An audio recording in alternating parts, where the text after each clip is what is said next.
जंगल में खूबसूरत मौसम था। हर तरफ फूल खिले हुए थे। मम्मा, मेरा लंच पैक ना करे, मुझे पैसे दे दे। मैं आज कालू अंकल की दुकान से समोसे खाऊंगा। मम्मा, बहुत दिन हो गए मैंने भी कालू अंकल की दुकान के समोसे नहीं खाए, मुझे भी पैसे दे दे। अच्छा बच्चों, अगर आपकी यही इच्छा है तो मैं आपको लंच नहीं देती। ये लो पैसे, और दोनों बहन भाई ध्यान रखना, ज्यादा मिर्ची मत डलवाना। नहीं मम्मा, कालू अंकल बच्चों को ज्यादा मिर्ची वाले समोसे नहीं देते। कुकू और गुड़िया स्कूल चले जाते हैं। स्कूल से छुट्टी के समय कालू कौवे की दुकान पर बहुत ज्यादा रश होता था। स्कूल के सभी बच्चे कालू कौवे की दुकान पर समोसे खाने आया करते थे। कालू के समोसों के चर्चे तो दूर दूर तक के जंगलों में हुआ करते थे। वाह कालू, बहुत स्वादिष्ट समोसे बनाते हो आप दोनों। सच कह रहा हूँ, मेरा तो जी चाहता है बस खाता ही जाऊं। बस खाते ही जाओगे या पैसे भी दोगे? बड़ी चोंच वाले, अभी तुम्हारे कल वाले समोसों के पैसे भी बाकी हैं। दे देता हूँ। आज मैं पुराना नया सब हिसाब चुकता कर दूंगा। गोरी बहन। तोता कौवों को पैसे दे देता है। जग्गू कौवा अपने बदमाश दोस्त पक्षियों को लेकर आता है। पापा, हमें 2 प्लेट समोसे दे दे। आज हम 2 प्लेट से ही गुजारा कर लेंगे। जग्गू, तुम मेरी नजरों से दूर हो जाओ। रोज रोज आ जाते हो अपने इस आवारा उल्लू पक्षी को लेकर और मेरे धंधे के समय मुझे तंग करते हो। जग्गू बेटा, आपको कितनी बार समझाया है कि इस समय मत आया करो। इस वक्त भीड़ ज्यादा होती है और आप आकर शरारतें करते हो और इन निकम्मे पक्षियों को मुफ्त के समोसे खिलाते हो। मम्मा, मुझे नहीं पता, मुझे समोसे दे। ये सब स्कूल के बच्चे मेरे साथ ही हैं। ये सब पैसों के समोसे ही खाते हैं, तो क्या हुआ अगर मैं और मेरा दोस्त मुफ्त के समोसे खा जाएंगे तो? तू जाता है या लगाऊं एक कान के नीचे? अगर ये बच्चे पक्षी समोसे खाने आते हैं तो इसमें तेरा क्या हिस्सा है? चल भाग जा यहाँ से। जग्गू कौवा नाराज होकर वहाँ से चला जाता है। यार जग्गू, तेरी तो कोई इज्जत ही नहीं है। 1 प्लेट समोसा तक नहीं दिया तेरे मम्मा पापा ने तुझे। नहीं, ऐसी बात नहीं है। मैं रोज मुफ्त में समोसे खाता हूँ ना, इसलिए पापा को गुस्सा आ गया। बस रहने दो, तू उनका बेटा है। तू मुफ्त में नहीं खाएगा तो और कौन खाएगा? उल्लू जग्गू कौवे को खरी खोटी सुनाकर वहाँ से चला जाता है।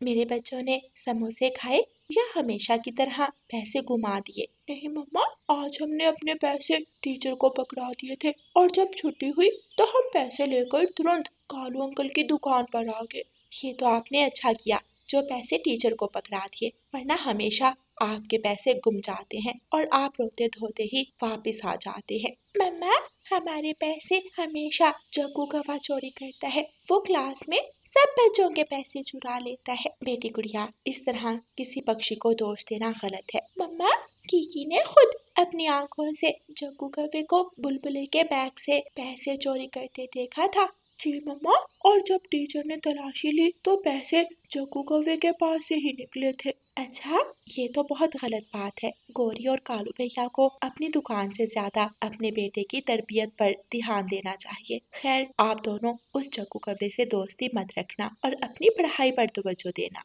चिड़िया और उसके बच्चे बातें करते करते सो जाते हैं। अगली सुबह कौवे अपनी दुकान खोलते हैं। गोरी कौवी समोसे बनाने के लिए मसाला तैयार कर रही थी।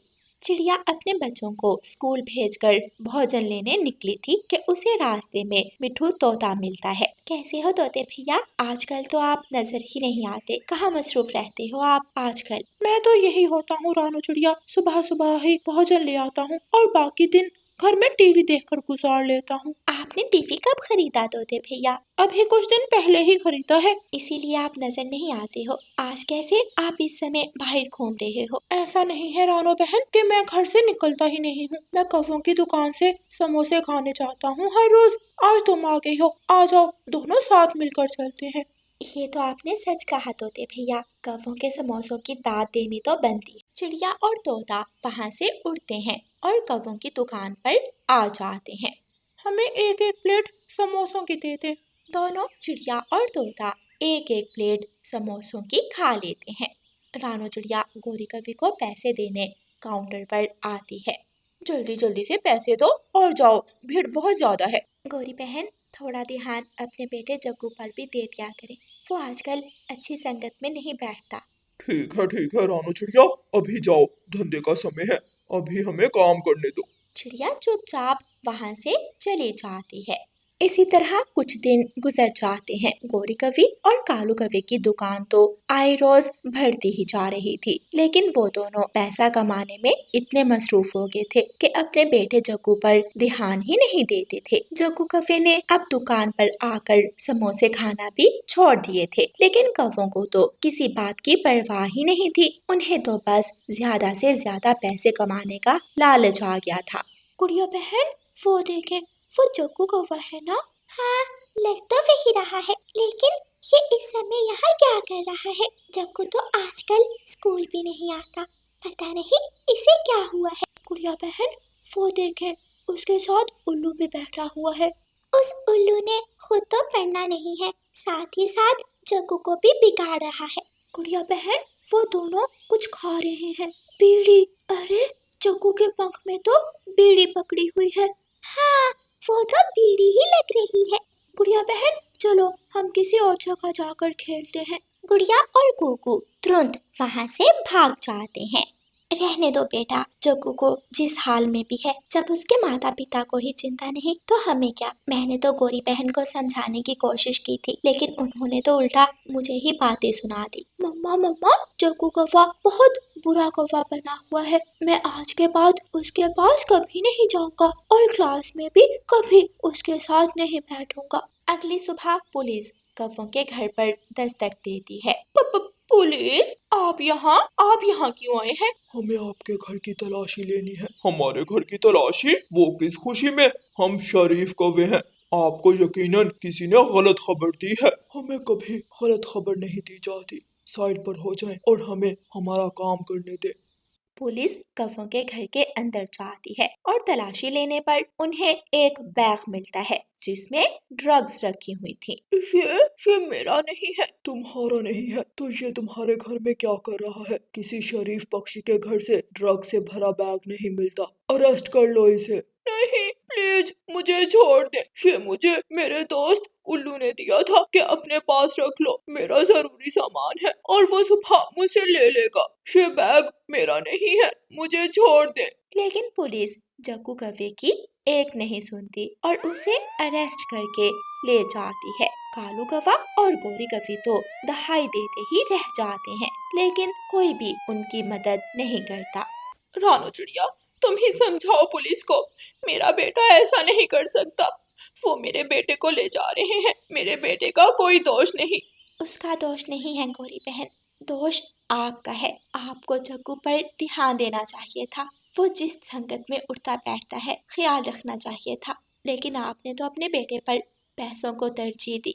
ये सब उसी का नतीजा है। ऐसे कौवे शर्मिंदा होकर रोने लगते हैं, लेकिन पुलिस तो उनकी एक भी सुने बिना ही जग्गू को लेकर चली गई थी। प्यारे दोस्तों, इस कहानी को लाइक, अपने दोस्तों के साथ शेयर और चैनल को सब्सक्राइब करना बिल्कुल मत भूलना।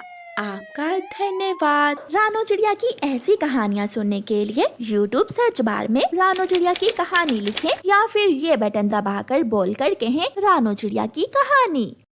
तूफानी बारिश ने जंगल में शोर मचाया हुआ था। माँ चिड़िया आज तूफानी बारिश में फंस गई थी। आज तो बारिश बहुत ज्यादा ही तेज है। यूँ लग रहा है जैसे ये पेड़ ही उखाड़ कर फेंक देगी। मेरा अंडा अकेला है, ना जाने इस तेज हवा में वो कैसा होगा। रानो चिड़िया एक बड़े पेड़ के नीचे परेशान खड़ी थी कि वहाँ एक बड़ी चील आ जाती है। मिल ही गई, आखिर मिल ही गई। कब से मैं जंगल में मारे मारे फिर रही हूँ और तुम यहाँ बैठी हो।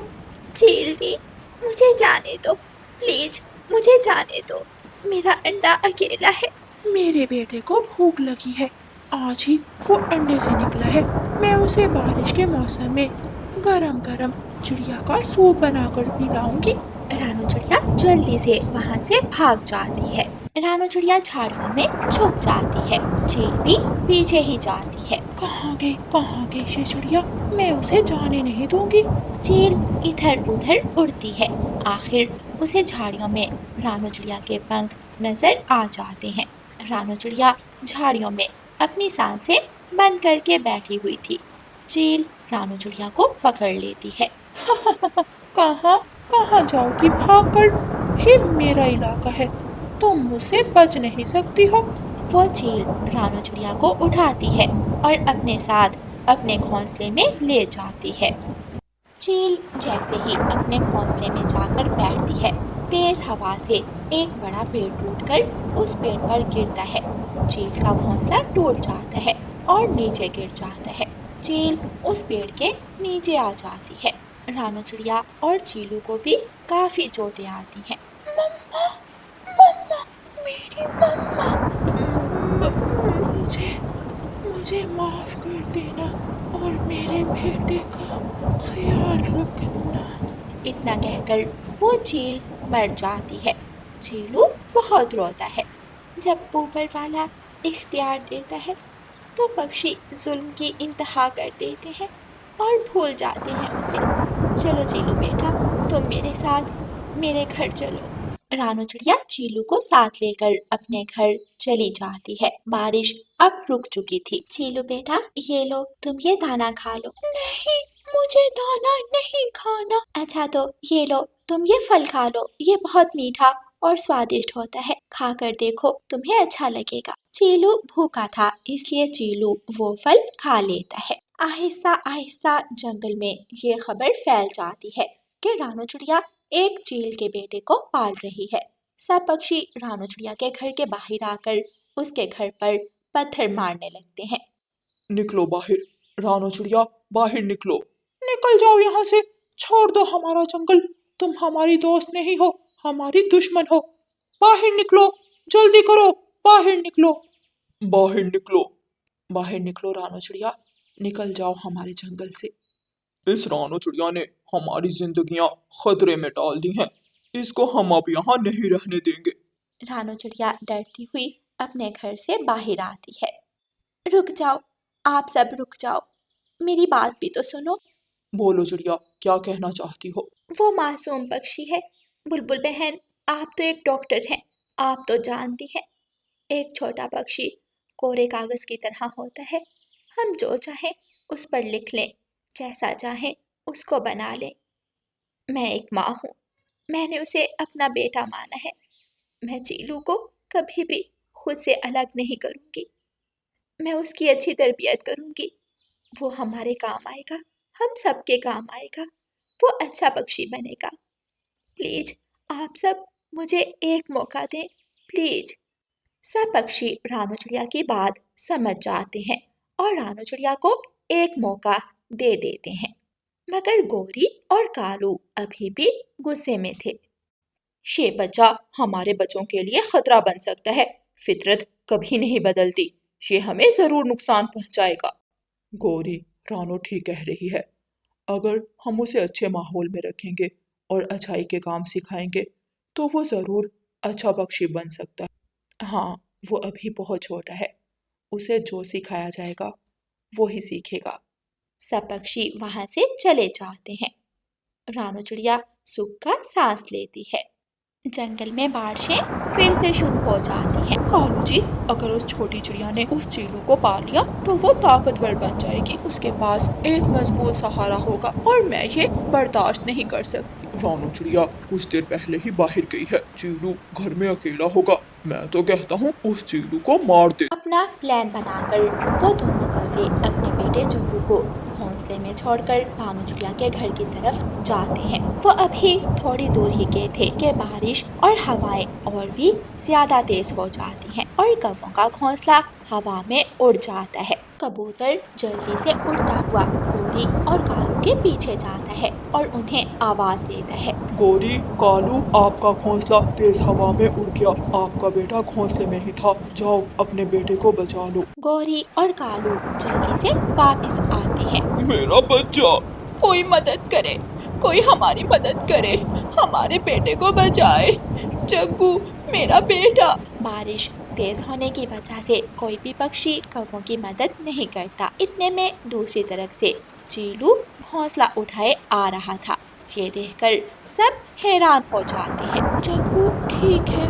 मेरा बेटा आज यकीन हो गया सबको, चीलू मेरा बेटा है और वो एक अच्छा पक्षी है।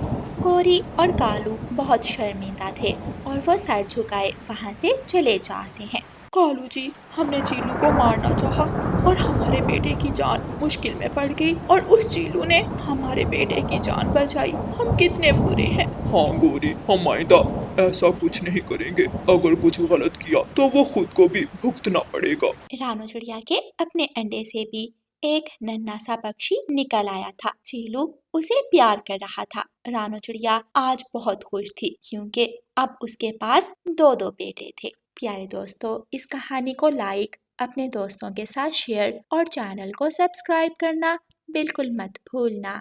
आपका धन्यवाद।